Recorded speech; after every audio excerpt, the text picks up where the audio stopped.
Bonjour et bienvenue dans cette vidéo dans laquelle je vais vous expliquer The Few and the Cursed. Je vais vous présenter le jeu qui est un jeu vraiment très beau qui est tiré d'une bande dessinée. Donc au niveau du jeu, chaque joueur va commencer avec un personnage. Chaque personnage est asymétrique, va avoir deux parties. La partie sur laquelle on commence et il y a une deuxième partie qui va nous arriver si on devient maudit. Chaque joueur va également avoir son deck de cartes personnelles.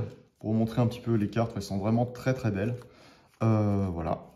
Donc, la mécanique du jeu fonctionne un peu comme un deck building, c'est-à-dire qu'on aura à notre tour de jeu 4 cartes en main et on va les jouer pour réaliser des actions. Alors, je vais vous détailler un tour de jeu. D'abord, il y a une phase d'improvisation. Chaque joueur va piocher 2 cartes dans la pioche commune.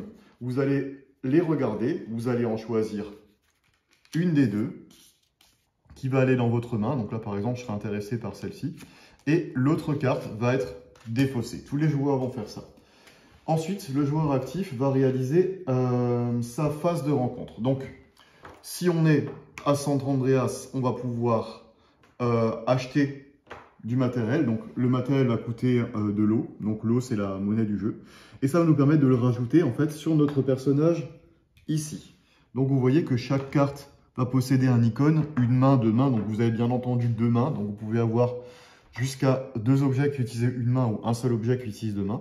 Et vous avez également un sac à dos dans lequel nous pourrons prendre les objets qui se rangent dans notre sac à dos. Donc ces objets-là vont nous permettre par exemple de baisser notre malédiction, d'avoir un peu plus de munitions, etc. etc.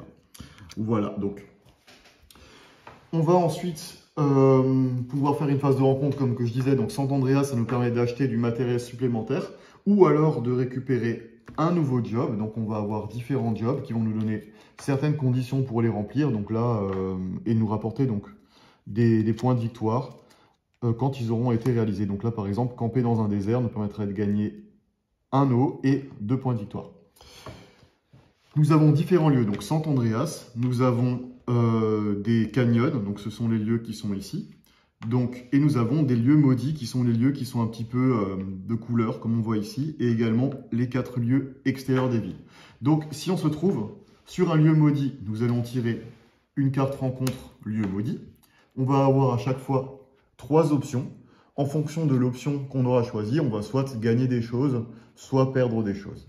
Si on se trouve dans un autre lieu, donc une ruine, c'est des lieux un petit peu détruits comme ça, ou des canyons, vous allez tirer une carte ici, donc rencontre dans des autres lieux, donc il y a des déserts, des ruines et des canyons, et vous allez simplement lire et appliquer le texte qui est relatif à l'endroit où lequel vous vous trouvez. Donc ça, c'était la phase de rencontre. Ensuite, on va voir la phase d'action. Donc, le joueur actif va pouvoir faire des actions. Donc, simplement, il va jouer en fait les différentes cartes de sa main. Il n'est pas obligé de toutes les jouer. Les cartes vont nous donner différentes choses. Donc, potentiellement des déplacements. Ça va nous permettre de nous déplacer sur le plateau de jeu. Donc, vous voyez, se déplacer de là à là coûte un déplacement. De là à là, par exemple, coûte 2 déplacements. Nous allons avoir du combat, des dégâts en fait. Ces dégâts vont nous permettre de soit tuer des personnages. Voilà, on va pouvoir tuer en fait des personnages qui ont leur tête est mise à prime. Vous allez pouvoir aussi, sur le plateau, vous allez pouvoir vous déplacer. Vous voyez que certains endroits, il faudra avoir un dégât pour pouvoir se déplacer. Si vous ne l'avez pas, vous allez perdre un point de vie, mais vous pouvez vous déplacer quand même. Et il y a également des cartes qui vont soit nous générer des malédictions, donc ça va nous faire avancer notre petit marqueur de malédiction ici. Devenir maudit, c'est pas forcément une bonne idée, mais en tout cas, en général, les cartes qui coûtent des malédictions sont relativement puissantes, donc on va quand même en jouer une certaine partie. Donc, on va jouer des cartes, on va pouvoir se déplacer et réaliser différentes actions. Donc, les actions possibles, ça va être quoi? Ça va être camper, donc on va pouvoir camper soit dans des ruines, soit dans un désert. L'intérêt, c'est de pouvoir faire une phase de rencontre au prochain tour dans cet endroit-là, et également de pouvoir, en fait, ne pas retourner automatiquement à Sant Andreas quand on remélangera ces cartes. On va pouvoir donc toucher une prime, c'est-à-dire aller attaquer en fait des hors-la-loi qui sont mis à prix. Donc il faudra atteindre un certain score en dégâts. Donc vous allez avoir pour cela des cartes que je vous ai montrées tout à l'heure qui génèrent des dégâts. Mais également sur votre plateau, vous allez avoir des munitions. Donc là par exemple, mon personnage, je pourrais dépenser une munition pour ajouter un dégât. Je pourrais le faire 2 fois, donc 1, 2, puisque j'ai que 2 munitions en stock. Et ça me permettra de rajouter 2 dégâts. Donc, si je réussis à battre ce hors-la-loi, ben, la carte va être enlevée. Je vais gagner les bonus qui sont indiqués en dessous. Donc là, pour celui-ci, c'est 3 points de victoire et je vais pouvoir diminuer mes malédictions de 2. Celui-ci, par exemple, j'aurais gagné 2 munitions et 3 points de victoire. Pour celui-ci, j'aurais gagné 7 points de victoire, ce qui est beaucoup. Par contre, j'aurais pris une malédiction en plus. Voilà. Donc, prochaine action possible, voler un autre joueur. Donc, si on se trouve sur la même case que lui, on va pouvoir attaquer le joueur. Ça va nous permettre de gagner aussi des points de victoire. Et puis, ça permet de générer un peu d'interaction entre les joueurs. On peut également choisir de faire une rencontre comme action.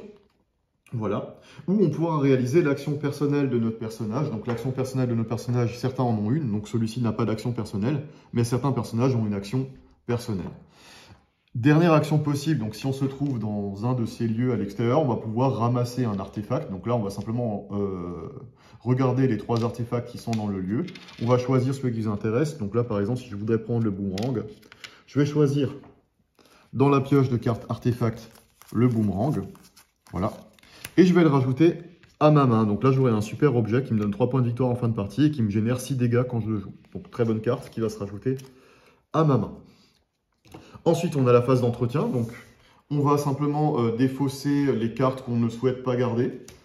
On va repiocher 4 cartes. Et si jamais on épuise notre deck, on va devoir retourner à Sant Andreas. Si jamais on épuise notre deck, on doit retourner donc à Sant Andreas. Donc, l'intérêt, comme je disais tout à l'heure, de camper dans un des lieux, c'est de ne pas retourner à Sant Andreas. Ça nous permet de nous rapprocher plus rapidement de ces lieux intéressants. Dernière petite chose donc sympa à vous montrer, donc comme je disais, les cartes déjà sont vraiment magnifiques. Ça change par rapport à d'autres jeux de deck building, puisqu'en fait vous n'allez pas acheter des cartes, vous allez en recevoir simplement automatiquement une à chaque tour. Voilà, les cartes sont vraiment sublimes. Vous allez pouvoir acheter des objets, donc il y a un petit côté jeu de développement aussi dans le jeu. Les objets vous donnent des bonus permanents, donc celui-ci vous permet de gagner un anneau à chaque tour. Voilà, par exemple, celui-ci, c'est une arme un peu plus performante qui vous permet de dépenser une munition pour 2 dégâts. Vous allez avoir également des monstres basiques, donc on peut également choisir de les attaquer à notre tour. Ils coûtent beaucoup moins cher, vous voyez en dégâts, ils sont plus faciles à attaquer. Bon, bien entendu, ils rapportent moins de points, mais ça nous permet quand même d'engranger des points. Quand on les bat, on retourne les cartes, et de l'autre côté, ils auront un autre pouvoir.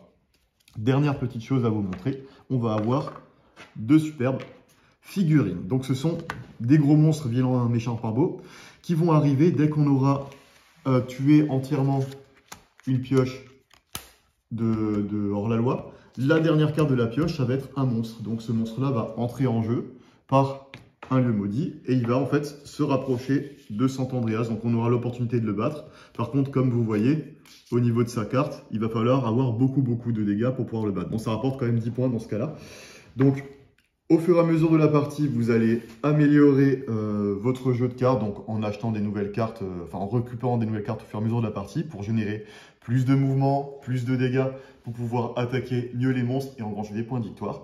Donc la partie va se finir soit quand tous les artefacts ont été récupérés, soit quand tous les monstres sont apparus, Q1 est arrivé à Sant Andreas. Voilà, j'espère que cette vidéo vous a plu, que ça vous donne une meilleure idée de Few and the Cursed et je vous souhaite de très belles parties. Merci, au revoir.